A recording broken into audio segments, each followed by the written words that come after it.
Oi, tudo bem com vocês? Boa tarde, pessoal. Boa tarde, né? Tudo bem? Na semana passada a gente esteve na terça-feira com uma aula de gramática, né? Concluindo o nosso conteúdo sobre aposto.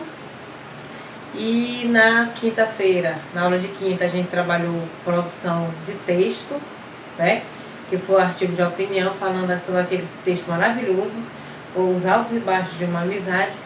E hoje, na nossa aula de gramática, a gente vai estar estudando um outro conteúdo, né? Considerado um termo da oração, né? Acessório, chamado acessório, né? Que é chamado de vocativo, tá? O aposto, vocês viram que o aposto ele não tem assim um papel sintático na oração, né? Que por ele não ter essa função, ele pode ser dispensado. Não foi isso que a gente aprendeu lá no aposto? Ele é dispensado. O vocativo também, viu? O vocativo, ele não tem relação sintática com nenhum outro elemento da oração, certo? Esse conteúdo está na página 27 e 28 do livro de vocês, tá? No módulo 3. Então, o aposto e o vocativo são considerados termos acessórios. Por quê? Porque ele não tem relação sintática com nenhum dos outros termos da oração. O aposto, ele serve para quê? Para esclarecer um termo, né?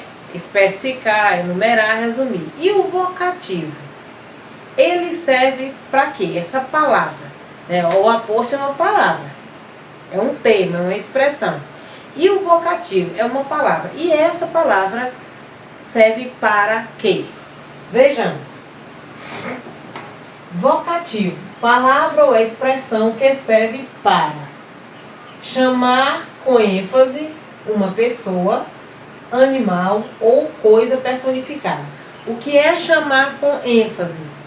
Enfatizar, chamar de uma forma mais chamativa, né? Que às vezes você só chamar assim, Giovana, vem aqui. Você sabe ser assim? Às vezes pode não ouvir. O que é enfatizar? Ei, Giovana, vem aqui. Ó, além do termo Giovana, eu coloquei uma interjeição. Ei, Giovana, vem aqui. Não se tornou mais enfático? Então o vocativo serve para isso. Para chamar ou uma pessoa, como eu dei o exemplo da Giovana, um animal ou coisa personificada. O que é coisa personificada? É uma coisa, um objeto, alguma coisa que eu cedo atributos meus, né, para essa coisa, né? Aí é chamado de coisa personificada. Para que serve também o vocativo? Chamar ou invocar pessoas ou coisas, né? Que são tratadas como um ser vivo, né? O que seria essa coisa personificada? Ou chamar ou invocar. Depois a gente vai ver o exemplo, né? Atrair a atenção da segunda pessoa do discurso, que é a pessoa com quem se fala. O vocativo ele está relacionado sempre à segunda pessoa do discurso, que é quem? Tu ou você. Giovana, você fez a tarefa de casa? Giovana, você fez a tarefa de casa? Então eu usei aí o Giovana como vocativo e o você, a pessoa de discurso, que é o pronome pessoal de tratamento, você, que se refere à segunda pessoa de discurso. Entendeu? Então, vocativo é o termo acessório da oração. Por que é chamado de acessório? Porque ele não tem nenhuma relação sintática com os outros termos da oração. Tá?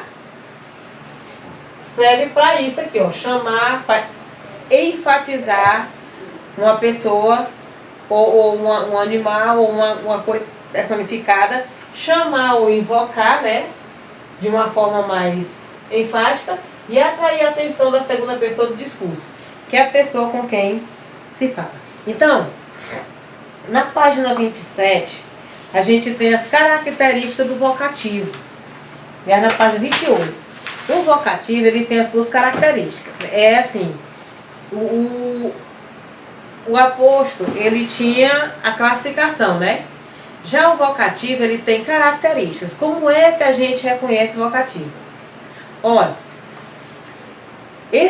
os termos acessórios, a gramática trabalha com eles com um sinal de pontuação característico, que é a vírgula. Vocês viram que para o aposto, a vírgula ela é característica. A vírgula ela é básica para se compreender o aposto.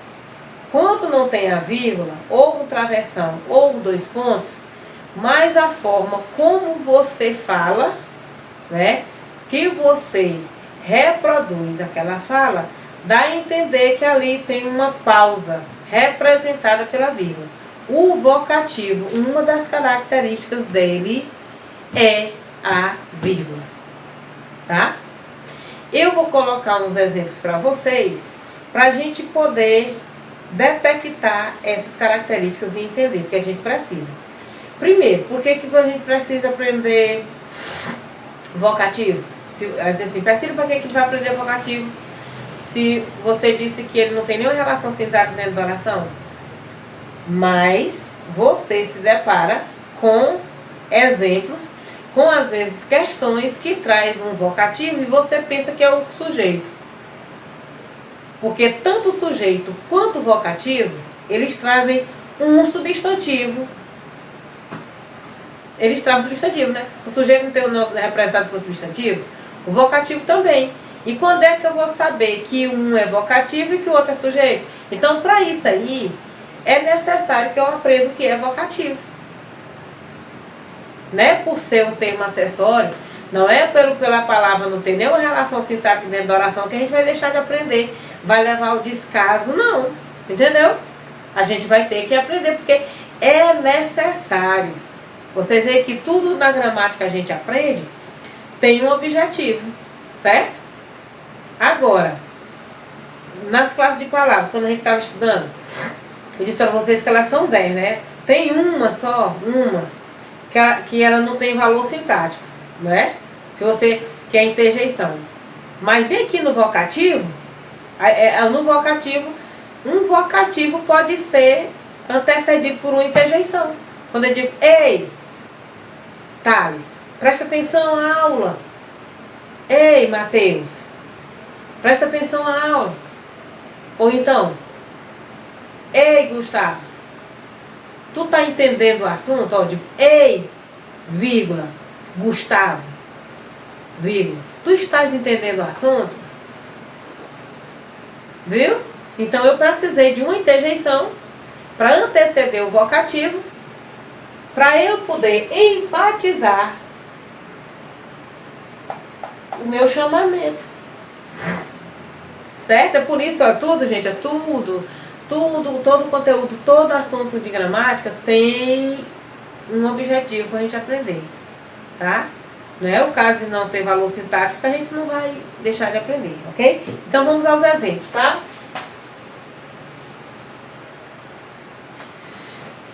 Pelos exemplos, a gente vai perceber as características, ok? Vejamos.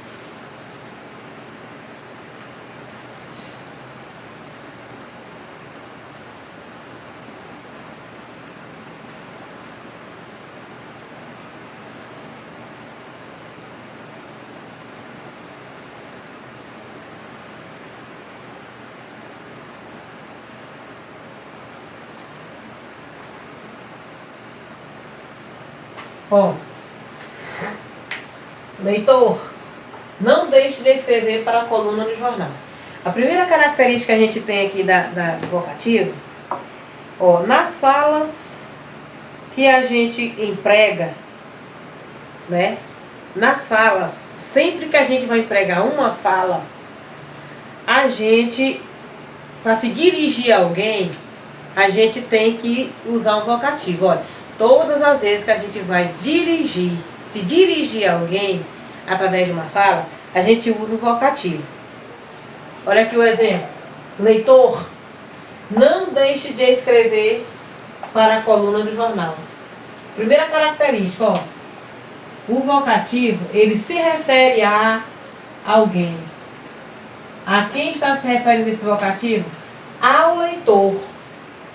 Não deixe de escrever para a coluna do jornal. Porque o jornal é feito, né, por textos escritos por outras pessoas. Então, esse apelo aqui é para alguém não deixar de escrever para a coluna do jornal. Para isso foi usado o vocativo, que é o substantivo leitor. É a primeira característica, tá? Vejamos outro exemplo. Aqui diz, ó. Vem sempre separado por vírgula. Vem sempre separado por vírgula.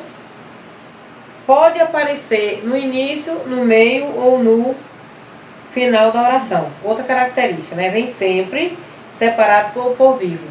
No exemplo que a gente colocou lá, né? Ó, e no que eu disse para vocês também. Ei, Thales,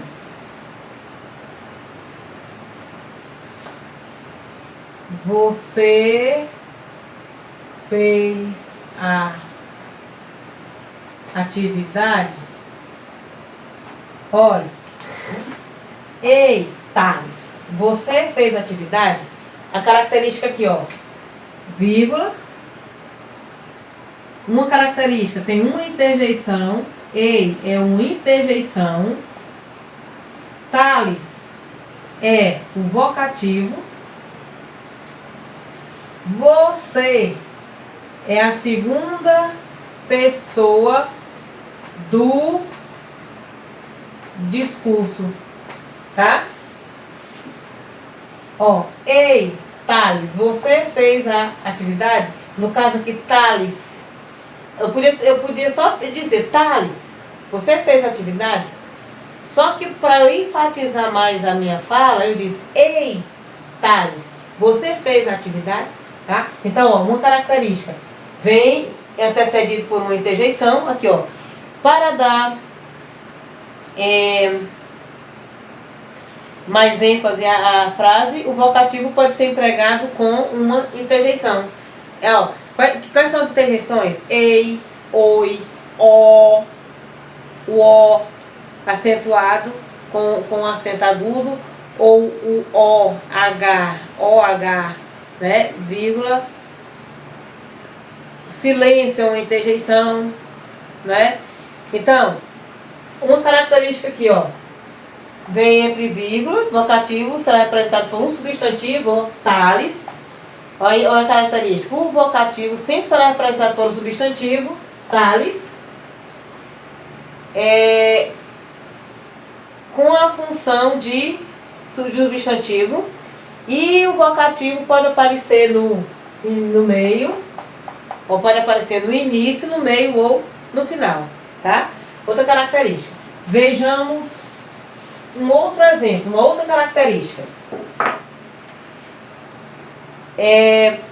Pode ser empregado com a interjeição ó para dar mais ênfase à frase. Olha, por exemplo do livro de vocês. Ó, mãe, posso entrar?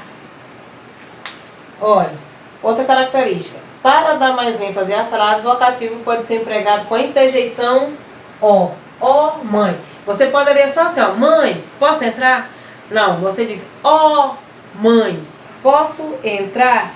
Então, olha, mãe aqui, mãe é o vocativo que está enfatizado pela interjeição ó.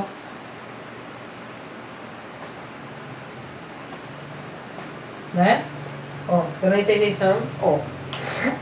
Outra característica. Essa interjeição ó, a interjeição ó, ele tem um tom de súplica. De súplica. Ou pode conferir a frase, né, o tom dela, a um pedido, uma coisa mais, uma solicitação mais, né, como eu posso dizer, mais segura, né? Se só com o nome, só você chamando o nome não dá certo, então você usa uma interjeição. Ó, por favor, mãe, deixa eu entrar, né? Seria, ó, característica, o que vocês entenderem melhor. Por favor, mãe, deixe eu entrar. Ó, nós temos aqui a interjeição, ó, que está enfatizando. E bem aqui a gente tem o vocativo, certo? Então, olha, o vocativo, nesse caso aqui, ele está vindo no meio, é uma característica. Outra, entre vírgulas, certo? Entre vírgulas. E ele pode vir antecedido por uma interjeição, para dar ideia de súplica, tá? O vocativo, ele também serve como núcleo, né, de uma oração, tá? Como núcleo de uma oração, certo? A gente não vai poder, você não vai poder também confundir vocativo com sujeito, como eu disse da outra vez. Olha, vejamos um exemplo. O vocativo, preste atenção, o vocativo, ele serve para chamar, invocar, até para suplicar uma pessoa, um animal ou uma coisa personificada. O sujeito é o ser de quem se fala alguma coisa. O sujeito, ele tem um núcleo e ele serve para se falar alguma coisa dele. Não serve para chamar. O vocativo é como se fosse um reforço para esse sujeito. Já que eu estou falando com alguém e eu não estou conseguindo, então eu vou enfatizar com o vocativo, tá? Olha um exemplo. Vamos lá.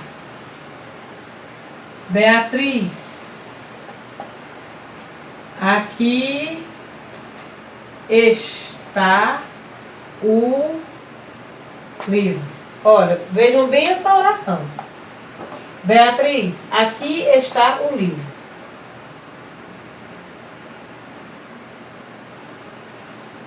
Qual seria o sujeito nessa oração? Ó, Beatriz, aqui está o livro. Qual seria o sujeito dessa oração? Tá aqui, ó.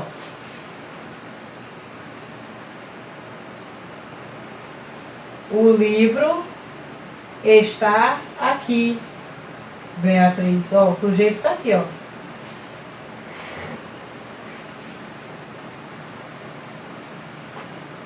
Ó, o livro está aqui, Beatriz. O sujeito é o livro e Beatriz seria o vocativo. Então você tem que prestar bem atenção a esse detalhe. O sujeito é o ser de quem se fala alguma coisa. O vocativo é como se ele fosse usado para chamar, enfatizar, invocar alguém ou algo. E não pode ser confundido com o sujeito. Agora o exemplo. Outro exemplo.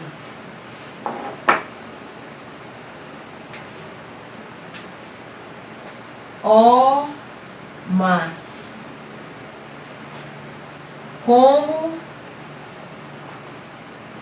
és belo. Olha, ó mar, como és belo. Onde é que está o sujeito aqui? Olha, és belo. És quem? Ó, és é um sujeito oculto, és, ó mar, tu és belo. Então, tu, é como se fosse assim, ó, tu és belo, ó mar. Então, qual é o vocativo aqui? Mar. O ó é uma interjeição que está enfatizando aqui, olha, o vocativo. Entendeu? Não tem a diferença? Olha, como és belo, ó mar. No caso aqui, ó, o sujeito é oculto, ó, tu, né? Esse aqui, ó, tu és belo, ó mar. Então, mar que é vocativo e o ó é tido como interjeição. Viu como é fácil? Esse termo acessório, vocativo, ele serve para chamar, para invocar e enfatizar. Quando eu quero chamar ou invocar alguém ou alguma coisa, certo? Características, entre vírgulas, né? Vem antecedido por uma interjeição e representado por um substantivo. Sempre o vocativo só vem representado por um substantivo. Ou uma palavra que tem o valor de substantivo. No caso, diga assim, oi, querida, tudo bem com você? Olha, quando eu digo assim, eu chego para a Janaína, oi, querida, como vai você? Estou com saudade de você. Esse oi, interjeição, querida, eu estou me referindo a quem com esse querida? A Janaína, não é? Então, Janaína está sendo representada pelo querido, que está representando um substantivo. O querida está substituindo o substantivo Janaína. Então, o vocativo é querida. E o oi seria a interjeição que está antecedendo. Ok, pessoal? Qualquer dúvida, ó, leiam, releiam o conteúdo do módulo, ou então tire a dúvida comigo. Tá bom? Foi um prazer estar com vocês. Até a nossa próxima aula. Tchau!